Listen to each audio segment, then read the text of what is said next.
सैफ अली खान के हमले के पीछे अंडरवर्ल्ड कनेक्शन। क्या सलमान शाहरुख की तरह निशाने पर है सैफ अली खान? सैफ अली खान पर हुए हमले का सच हर कोई जानना चाहता है।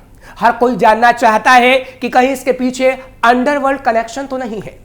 क्या सलमान और शाहरुख की तरह अब सैफ अली खान भी अंडरवर्ल्ड के निशाने पर तो नहीं आ गए हैं? नमस्कार, कैपिटल टीवी देख रहे हैं आप। मैं हूं आपके साथ हर्ष भारद्वाज। पिछले दिनों लॉरेंस बिश्नोई गैंग के द्वारा सलमान खान को लगातार जान से मारने की धमकी दी जा रही थी, जिसके बाद बॉलीवुड के किंग शाहरुख खान को भी जान से मारने की धमकी मिली। और अब सैफ अली खान पर हमला भी यह सवाल पूछ रहा है कि आखिर इसके पीछे मुख्य किरदार कौन सा है, क्योंकि धमकियों के इस सिलसिले ने उस दौर की याद को ताजा कर दिया जब बॉलीवुड एक्टर्स को अंडरवर्ल्ड के डॉन धमकी दिया करते थे और कई बार तो उनके इशारों पर काम करने के लिए बॉलीवुड के एक्टर मजबूर भी हो जाते थे। दरअसल दाऊद इब्राहिम का नाम इसमें सबसे ऊपर आता है, जिसने न सिर्फ बॉलीवुड एक्टर्स को धमकाया बल्कि कई बार तो उनके साथ कई एक्टर्स के घनिष्ठ संबंध की खबरें भी सामने आई। अंडरवर्ल्ड के लोग बॉलीवुड के लोगों से रंगदारी की मांग करते थे और इसी तरह के एक केस में गुलशन कुमार की हत्या सरेआम मुंबई में कर दी गई थी। और सलमान शाहरुख को धमकी के बाद अब सैफ अली खान पर हुए हमले ये सवाल खड़े कर रहे हैं कि क्या एक बार फिर गैंगस्टर बॉलीवुड के लोगों पर हावी होने की कोशिश में है। अंडरवर्ल्ड से कई बार परेशान हुए एक्टर्स। सलमान खान के करीबी मित्र बाबा सिद्दीकी की हत्या अक्टूबर में लॉरेंस बिश्नोई गैंग के लोगों ने कर दी थी। उस वक्त मुंबई पुलिस की ओर से यह दावा किया गया था कि बिश्नोई गैंग उस जगह को भरना चाहता है जो दाऊद इब्राहिम के बाद खाली हो गई है। इसी सोच के साथ वह हाई प्रोफाइल लोगों की हत्या करवा रहा है और सलमान खान को जान से मारने की धमकी दे रहा है। उसका उद्देश्य यह कतई नहीं है कि वह काले हिरन को मारने की वजह से सलमान खान से बदला ले, बल्कि वह अपना खौफ कायम करना चाहता है। मुंबई पुलिस के इस दावे में सच्चाई इसलिए भी प्रतीत होती है क्योंकि बिश्नोई गैंग पंजाब हरियाणा के बाद मुंबई पहुंच गया। उसने अपने प्रभाव से विदेश में भी अपने आदमी रखे हुए हैं और सलमान खान के साथ एल्बम बनाने पर पंजाबी सिंगर एपी ढिल्लन के कनाडा स्थित घर के बाहर फायरिंग भी करवाई। पंजाबी सिंगर सिद्धू मूसेवाला, करणी सेना के अध्यक्ष सुखदेव सिंह और एनसीपी नेता बाबा सिद्दीकी की हत्या इसका प्रमाण है। क्या है अंडरवर्ल्ड और बॉलीवुड का कनेक्शन? दाऊद इब्राहिम और उसके पहले के युग में बॉलीवुड पर अंडरवर्ल्ड का काफी प्रभाव था। अंडरवर्ल्ड के लोग फिल्मों को फाइनेंस करने का काम भी करते थे और अपने लोगों को बॉलीवुड में सेट भी करवाते थे। धर्मेंद्र, संजय दत्त और गोविंदा जैसे एक्टर को धमकी देने की भी खूब चर्चा हुई। वहीं संजय दत्त के साथ उनके 60 गांठ की बात भी सामने आई थी, जब टी सीरीज के मालिक गुलशन कुमार की 1997 में अबू सलीम ने रंगदारी नहीं देने की वजह से हत्या करवा दी थी। उस वक्त भी अंडरवर्ल्ड और बॉलीवुड के संबंधों की खूब चर्चा हुई थी। कई अभिनेत्रियों पर भी अंडरवर्ल्ड डॉन की नजरें रहीं और उन पर पार्टियों में शामिल होने के लिए दबाव देने की बातें भी सामने आती रही हैं। मंदाकिनी और दाऊद इब्राहिम के अफेयर की खूब चर्चा भी हुई थी। हालांकि मंदाकिनी ने हमेशा इससे इनकार किया। ये चंद उदाहरण हैं जो ये बताते हैं कि बॉलीवुड और गैंगस्टर के बीच संबंधों की बात नई नहीं है।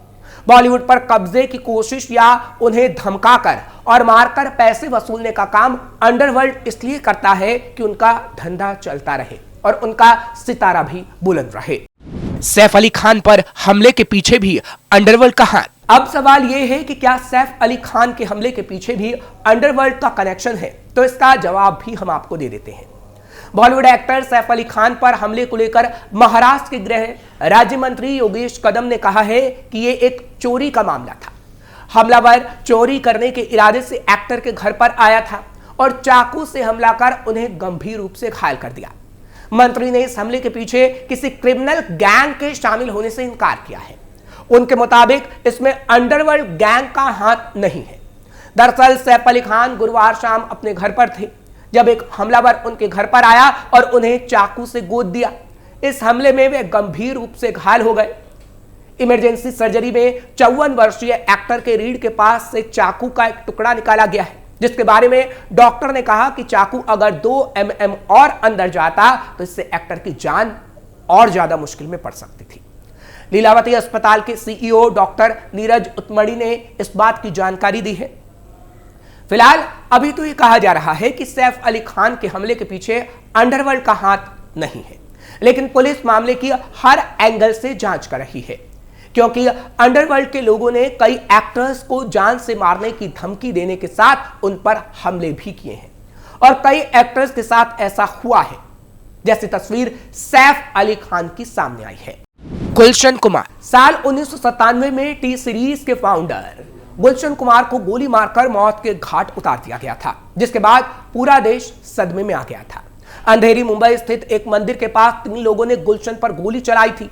कहा गया था कि गुलशन ने अंडरवर्ल्ड को एक्सटॉर्शन का पैसा देने से इनकार कर दिया था, जिसके बाद उन पर यह हमला हुआ था।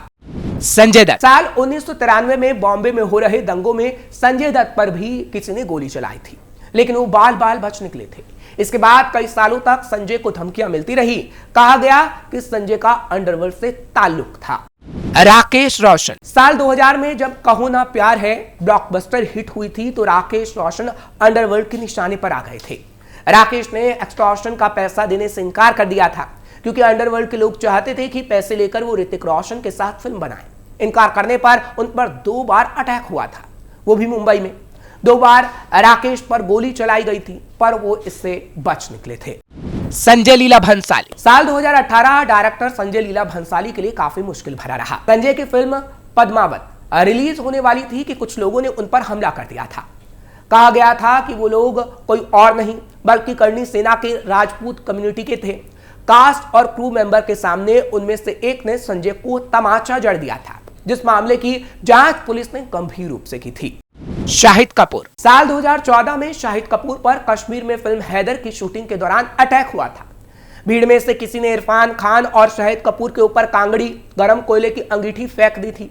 पुलिस ने इस स्थिति को तेजी के साथ संभाला था और एक्टर्स को बचा लिया था। गौहर खान। साल 2014 में गौहर एक इवेंट में गई थी, जहां स्टेज पर एक पुरुष ने गौहर को थप्पड़ जड़ दिया था। वजह थी गौहर का धार्मिक भावनाओं को ठेस पहुंचाना।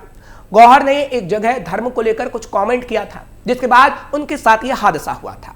इन सब के बावजूद गौहर ने इवेंट को ही होस्टिंग कंटिन्यू रखी और शांति को बनाए रखा था। रवीना टंडन। कुछ महीनों पहले रवीना टंडन के साथ भी लिंचिंग का मामला सामने आया था। दरअसल एक्ट्रेस का ड्राइवर गाड़ी को बिल्डिंग के अंदर लेकर जा रहा था कि 2 महिलाओं ने उन्हें रोका और कहा कि वो गाड़ी से उन्हें मारने की कोशिश कर रहे हैं। शोर सुनकर जब रवीना बाहर आई तो इतनी देर में दोनों महिलाएं एक्ट्रेस की बिल्डिंग के अंदर घुस गई और रवीना पर गुस्से से चिल्लाने लगी। रवीना ने उन्हें शांत करने की कोशिश की, लेकिन वो नहीं हुई। बाद में पुलिस ने आकर मामले को सुलझाया था। हालांकि रवीना ने किसी के भी खिलाफ कंप्लेंट नहीं की थी। सलमान खान। सलमान खान की सिक्योरिटी इन दिनों काफी टाइट चल रही है। इसकी वजह है लॉरेंस बिश्नोई से मिल रही जान की धमकियां, क्योंकि एक बार नहीं बल्कि कई बार लेटर देकर, गोलियां चलवाकर या फिर दोस्त को मरवाकर सलमान को जान से मारने की धमकी दी जाती रही है। अप्रैल 2024 में 2 बाइकर्स ने सलमान के घर पर सुबह में 5 राउंड फायर किए थे। सलमान मुंबई के बांद्रा में रहते हैं। ऐसे में एक्टर ने खुद के लिए सिक्योरिटी तो टाइट की ही थी, साथ में बालकनी भी पूरी तरीके से कवर करवाई, जिससे वो और परिवार के सभी लोग सुरक्षित रह सकें। गोविंदा। कुछ महीनों पहले गोविंदा को लेकर खबर आई थी कि वो अपने घर में थे, जहां उनके हाथों, उनके पैर पर गोली चल गई। उस समय घर पर कोई नहीं था। गोविंदा को आनंद फानंद में अस्पताल लेकर जाया गया, जहां इलाज हुआ। अब वो पूरी तरीके से ठीक है। यानी ये कहा जा सकता है कि ऐसा पहली बार नहीं हो रहा जो सैफ अली खान के साथ हुआ। इससे पहले भी कई एक्टर्स के साथ ऐसा हो चुका है। इसलिए पुलिस अंडरवर्ल्ड कनेक्शन के लिहाज से भी जांच कर रही है। फिलहाल फडणवीस के मंत्री अंडरवर्ल्ड कनेक्शन की बात से इनकार कर रहे हैं, लेकिन पुलिस की जांच में आखिर क्या सच सामने आता है, ये जल्द ही सबके सामने होगा। फिलहाल आपको ये खबर कैसी लगी, आप कमेंट सेक्शन में जरूर बताइए। खबर को लाइक और शेयर करें। कैपिटल टीवी को सब्सक्राइब जरूर करें।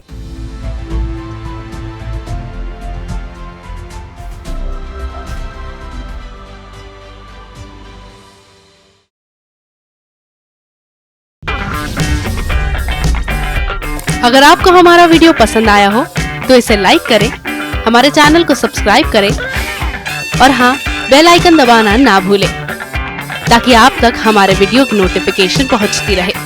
आप अपना सुझाव हमें कमेंट बॉक्स में दे सकते हैं। हमारे साथ जुड़ने के लिए शुक्रिया।